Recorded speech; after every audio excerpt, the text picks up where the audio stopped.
नमस्कार। कैसे हो आप सब। मैं मंजू वर्मा एक बार फिर से आप सबका तहे दिल से स्वागत करती हूँ। मैं आपको आज एक मोटिवेशनल स्टोरी सुनाना चाहती हूँ। एक बार की बात थी कि एक सेठ जी थे, बहुत पैसे वाले थे, बहुत धनवान थे। उनकी इच्छा होती है कि वो एक ऊँट खरीदना चाहते थे। तो वो एक ऊँट खरीदना चाहते थे। तो एक दिन वो एक मेले में जाते हैं, ऊँटों का एक मेला लगा था। उस मेले में जाते हैं, इधर उधर घूमते हैं।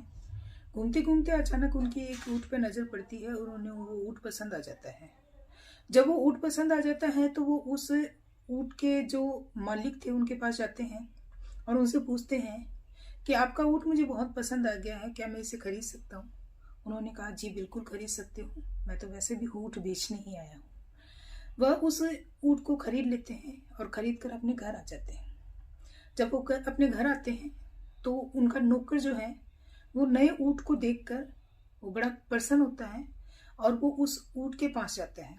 ऊँट के पास जाकर और देखता है, ऊँट बड़ा सुंदर था। तो जब ऊँट बैठता है तो ऊँट के थोड़े पर जो काठी लगी होती है उस काठी को वो उतारता है तो वो क्या देखता है, वो अचानक से आश्चर्यचकित हो जाता है। वो सोचता है कि ऐसा कैसे हो गया। मतलब उस ऊँट के जो काठी थी, उस काठी के नीचे एक लाल रंग की पोटली थी।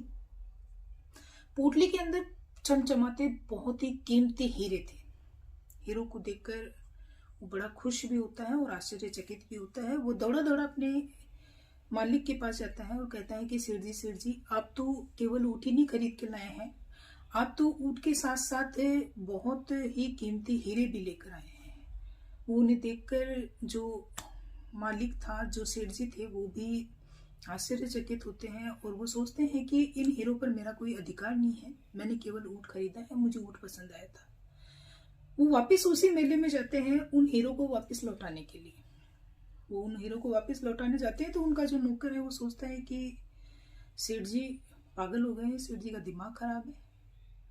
वो सोचता रहता है लेकिन सेठ जी उसकी कोई परवाह नहीं करते और चले जाते हैं।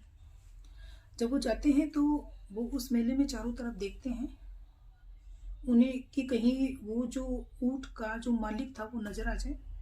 अचानक से उनकी नज़र उस मालिक पे पड़ती है। वो उस मालिक के पास जाते हैं और कहते हैं कि आपने अपना ऊँट तो मुझे बेच दिया, लेकिन आपने ऊँट के साथ साथ कुछ कीमती हीरे थे वो आपने अपने पास नहीं रखे, वो भी उसके साथ चले गए गलती से।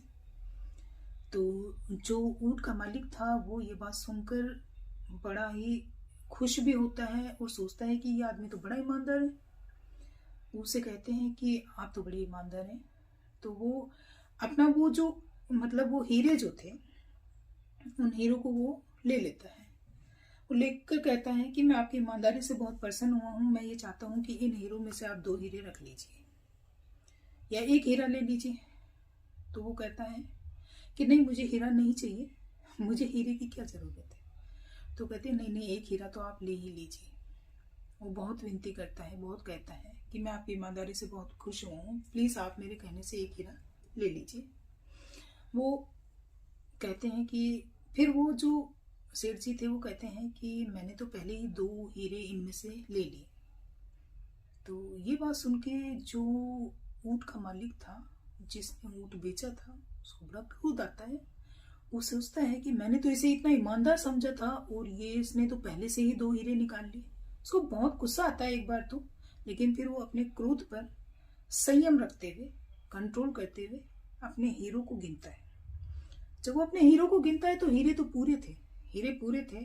तो उसे आश्चर्य होता है कि ये ऐसे कैसे कह रहा है। तो उसने कहा कि इसमें तो हीरे पूरे हैं, आप ऐसे कैसे कह रहे हो कि भाई मैंने इनमें से 2 हीरे निकाल लिए हैं। तो उन्होंने कहा, हाँ आप सही कह रहे हैं कि आपके हीरे पूरे हैं, पर इनमें से मैंने 2 जो हीरे निकाले हैं वो मैंने निकाले हैं।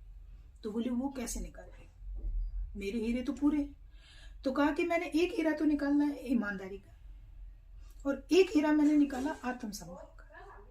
मैंने ये जो 2 हीरे निकाले ये बहुत ही बेशकीमती हीरे हैं और मैं इनसे बहुत खुश हूँ। ये बात सुनकर जो ऊँट का जो मालिक था वो बहुत खुश हुआ और उसने कहा कि मैंने ईमानदार लोग बहुत कम देखे हैं, लेकिन आप तो बहुत ईमानदार हो। और मैं आपकी ईमानदारी से खुश हुआ। तो वो कहते हैं कि इंसान को कभी भी एक तो अपनी ईमानदारी और एक अपना आत्मसम्मान कभी नहीं खोना चाहिए, चाहे कैसी भी परिस्थिति क्यों ना आए। तो व्यक्ति को हमेशा अपनी ईमानदारी पे रहना चाहिए, क्योंकि जो अपनी ईमानदारी पे रहता है और अपने आत्मसम्मान को नहीं खोता है, परिस्थितियां चाहे कैसी ही भी क्यों ना आए, एक दिन ऐसा जरूर आता है जब वो अपनी मंजिल तक पहुंच जाता है और वो जीत जाता है। देखिए, कहते हैं कि सब्र का फल, धैर्य का फल जो होता है वो मीठा होता है। तो जो सेठ जी थे, उन्होंने धैर्य के साथ और आत्मसम्मान के साथ और ईमानदारी के साथ इतना कुछ इकट्ठा कर लिया था कि वो अपने उसमें बहुत खुश थे।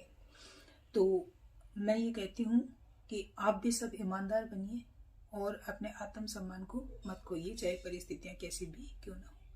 और आप ऐसा बनिए कि लोग आपको देख के ये सोचें कि मैं भी ऐसा बनूं।